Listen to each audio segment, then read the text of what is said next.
Dito na naman tayo sa pagkakalamansi. Tulad ng dati, puro kalamansi tayo. Pero may konti tayong mga nasisingit tulad nga nitong nasa likod ko, aking mga bopalo na mga gatasan. Ang share ko lang sa inyo itong ating subscriber at kaibigan na si Sir Rowell na may kalamansian sa Lupao, Nueva Ecija. Pinadalaw sa ating kahapon itong kalamansian niya. Pinatingnan niya kung pwede na ba itong pabungahin, kung ready na daw ba. At yun, mamaya pakita ko sa inyo yung buong detalye. Pero bago lahat yan, kahapon medyo busy talaga tayo dahil dalawa yung subscriber natin pinuntahan. Pag galing ko ng Lupao, uwi ako sa bahay, tinignan ko yung mga kalabaw, pinakain ko uli, tapos diretso uli ako ng Cabanatuan City. Dito lang sa katabing syudad ng Jaén, Nueva Ecija. Meron isang subscriber na gusto magtanim ng kalamansi. Pina-farm visit niya yung kanyang farmland. Doon na tinatanong niya kung pwede daw bantam na ng kalamansi. Pinabisita niya sa atin at yun nga, may mga alaga pala siya doon ng mga kambing, tupa, at saka may mga tanim siya ng mga damo, ng mga pagkain, ng mga ruminants na katulad nga nitong mga bopalo, kambing, baka, mga kaagri. At ipapasalamat tayo sa ating subscriber na yun, si Sir Roger, na binigyan tayo ng mga seeds ng mga damo, yung mga buto. Ito mga kaagri, ito mga binigay sa atin.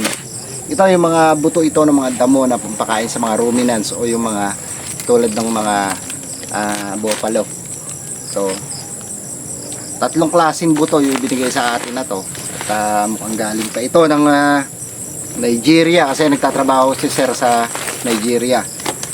Kung mababasa nyo, ayan o, iba yung sulat niya.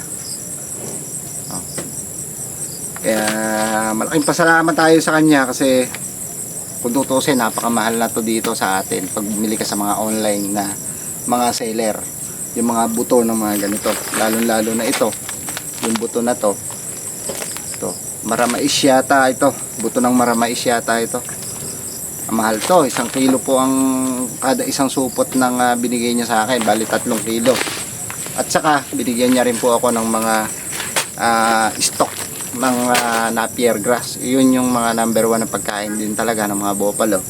Ito mga kaagri, yan yung binigay niya sa akin na to. Marami to, andun sa loob yung iba. Kumuha lang ako ng isang big case, siguro mga 10 big case yata ito. Pag binigkis ko lahat, 10 ganito kadami yung binigay niya. Madami pa sana siya ibibigay sa akin, hindi na kaya siya sa single natin. Kaya pagbalik ko na lang, saka na lang ako hihingi uli ng mga stock ng Napier grass. Napakahalaga po na to sa mga ruminants o yung mga katulad na to na mga bopalo, lalo na yung mga gatasan kasi malaki ang nutrients na to. Paano? Itour na namin kayo dito sa kalamansian ni Sir Rowell, itong ating subscriber at kaibigan natin na may kalamansian sa Lupao, Nueva Ecija, mga kaagri. Tara! Sa magandang umaga sa inyo mga kaagri. Nandito ulit tayo ngayon sa kalamansian ng ating subscriber na taga Lupao, Nueva Ecija. Ito, pinapuntahan ulit niya sa atin to, pina-farm visit niya kung pwede na daw bang magpabunga ng kalamansi, mga kaagri. Ito nga si Leo, yung kanilang katiwala dito, tao niya dito sa farm. Ito mga kaagri, ayan, makita ninyo, medyo malalaki na nga yung kalamansi ni Boss Rowell. Ayan o, hanggang leg na ni Leo. Ito mga kaagri, malapit na ito mag-1 taon sa November ba, Leo? November ano, yun. At gusto na ng ating subscriber at ating kaibigan na si Boss Rowell na pabungahin na to. Pinabisita niya sa atin to kung pwede na nga ba. Ikutin natin to, titingnan natin kung pwede na nga bang pabungahin ngayong darating na summer itong kalamansian niya. At saka mga kaagri, for sale na po itong kalamansian ni Sir Rowell. Medyo hindi niya ata linya yung pagkakalamansi, kaya binebenta na niya po ito. buong farm niya na to. Itong dito sa Lupaw, Nueva Ecija. Malapit po ito sa public market ng Lupaw. Nasa kulang-kulang 1 kilometro siguro, andito ka na sa public market ng Lupaw, Nueva Ecija, mga ka-agri. Ito, tingnan natin itong kalamasian. Itong kalamasian ni Sir Rowell natin, ni boss. Yun, gumanda na, oh. Maberde na. Malalaki na nga din. Pero kung tutuusin nito, tinatanong niya sa akin kung pwede na bang pabungahin ito. Kung tutuusin, mga ka-agri, para sa akin, hindi pa to pwede. Pero kasi alanganin yung magiging pabunga niya ngayon eh. Papatagaraw. Kung tutuusin nito, dapat mga 4 o 5 buwan pa to bago pabungahin. Para mas maganda sana. Kapoproning lang nila, mga ka-agri, oh. Kung mapapansin nyo, medyo pantay-pantay na. Kapoproning lang nila, Leo. Ano, Leo? Opo. Mga ilang araw mo na ba itong na-proning, Leo? Mga kwan na po, 2 araw. 2 araw pa lang. Opo. Ayun. 2 araw na pa lang na-proning to ni Leo. Ayun. Medyo maberde yung kalamansi niya. Oh, ganda na. Makinis. May mga bunga nga eh, mga ka-agri, oh. Ito, mga 3 ang laki. Diba? Ito, mga ka-agri, ikot ng bako dito. May bank house ito doon. May kuryente. Ayan, oh, may linya po ng kuryente dito. At ikot ng bako dyan. Paikot yan, lahat na yan. Pati dito sa kabilang gilid, ikot po yan ng ganyan. 1 hektarya po ito, mga ka-agri, 1,000 puno yung kalamansi na to. At mag-1 taon na, pwede na nga pabungahin. At yun, kung sino may gusto na makaibig dito sa kalamansian ni Sir Rowell, dito sa Lupaw, Nueva Ecija, malapit sa public market ng Lupaw, ay pwede niyong bisitahin ito. At pinoporsel na nga ito ng may-ari. Kasi ang pagkakalamansi talaga, mga ka-agri, linya-linya yan, oh. Yan, oh. Kwento-kwentuhan man tayo habang nag-iikot kami ni Leo. Parehas naman dito yung kalamansi, mga ka-agri. Kahit nandito na kami sa bandang gitna, malalaki rin yung kalamansi dito. Kung tutusin, hindi naman talaga ganun kalalaki. At hindi pa talaga naka-ready to pabungahin. Parang alanganin na pwede. Parang ganun, mga ka-agri. Lalaki na din kasi iba eh. Yan, oh. Ayan si Leo. Leo, dikit ka nga sa kalamansi. Ayun, oh. Iba po, ayun, oh. Pero syempre, hindi naman ganyan lahat.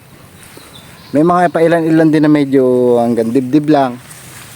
Ganyan naman talaga, mga ka-agri, kalamansi minsan. Lalo na nga kung baguhan ka pa lang. Baguhan pa lang kasi sila dito sa pagkakalamansi. Kaya kung tutuusin, hindi natin pwedeng hanapan sila na 100% na perfect na trabaho kasi bago pa lang sila. Pero bilang isang baguhan, maganda na yung naging improvement ng kalamansi ni Sir Rowell. Buhat nga nung nahawakan natin to, nung naipakonsulta niya sa atin to. Hanggang doon po yung, mga ka-agri, yung kalamansi na yan. Andun po yung frontage na to. Dito po kami sa bandang dulo. Ayun po yung dulong-dulo ng farm ni Sir Rowell. Yung bank house na yun. Yung tirahan ng mga tauhan niya, pati yung mga bodega ng mga gamit niya nandun din. At dalawa po yung makina dito, dalawa yung patubig niya. Isa doon, mga ka-agri, at saka isa dito. Kung makikita niyo na parang swimming pool na yun, na parang pader, ano po yun, may isa pa pong makina doon. May isang patubig doon, mga ka-agri. Ikot din ang bako dyan, pati dito, ikot dyan, lahat. Masino po ito, mga ka-agri. Yun. Tingnan natin dito. Andito na kami sa bandang gitna. Gitnang-gitna na to, mga ka-agri. At ganun pa rin naman yung kalamansi dito. Malalago talaga. Gaganda. At pwede na natin ito, Leo, siguro. Pwede na rin po. Oo, pwede na tong pabungahin ngayong, siguro mga January ka na. Kaya mo muna makalago ito ng magpalago ka pa ng mga 2 buwan. O, bombahin mo ng konting pataba. Ibig sabihin, anuhan mo, i-boosting mo na ng abono to para madagdagan yung mga sanga at madami-dami yung ibunga na to kapag pinabunga nyo. Eto, kasalukuyan nga sila dito na nag-grass cutter na inabutan ko. May mga nag-grass cutter na sila dun sa bungad. Sa bandang, sa dulo sila nagsisimula kasi andun nga yung bankhouse nila eh. Ito mga ka-agri, andito ako sa labas sa kalsada. Yan ah. Yan yung kalsada mga ka-agri. Malapit na dyan yung highway. Siguro nasa 500 meters lang. O wala pa, siguro mga 300 meters. Nandun ka na sa highway. Tapos ito yung frontage ng farm ni Sir Rowell mga ka-agri. Ito. Wala palang 25, siguro mga nasa mga 20 siguro. Mga 20 meters. Tapos yung haba naman yan hanggang doon sa dulo, doon sa kubo. Medyo paliko kasi yung mga ka-agri eh. Siguro nasa kulang-kulang 300 meters yung haba niyan mga ka-agri. Dito. Medyo makipot dito sa bungad pero papaluwang doon sa dulo yan mga ka-agri. Kung mapapansin nyo, ayun o. Ayun yung bakod. Gumanon. Ayun. Maluwang doon mga ka-agri. Yung kuryente niyan hanggang doon sa dulo. Yung lahat ng poste na tubo na nakikita nyo na yan ang papunta doon. Poste ng kuryente yan ni Sir Rowell mga ka-agri. Yan. Kaya dito, kompleto na. Kung sino yung gusto rito, titira na lang. Itutuloy na lang kalamansian.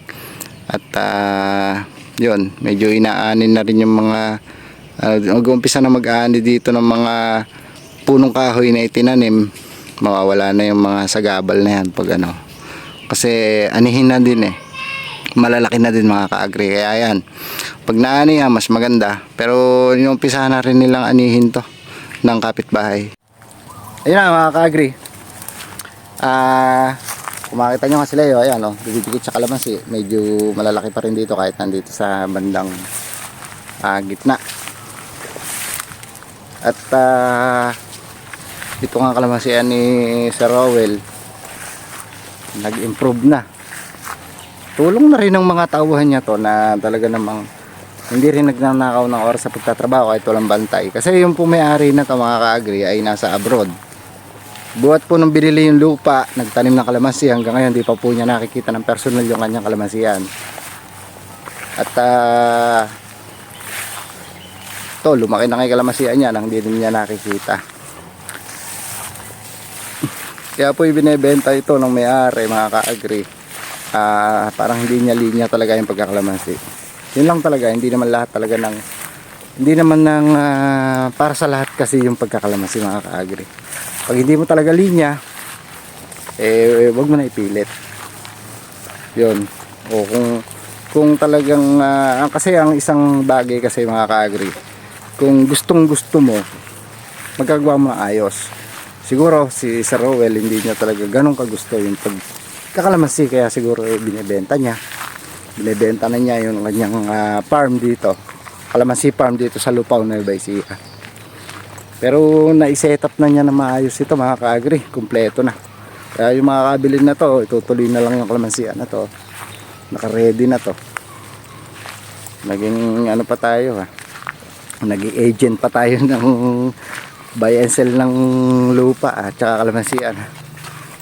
Pero pinaano lang naman sa atin to ni Sir Rowell, pinadagdag lang. Pero talaga ang punta natin dito ay titingnan kung pabubungahin na ba itong kalamansian na ito nila Leo.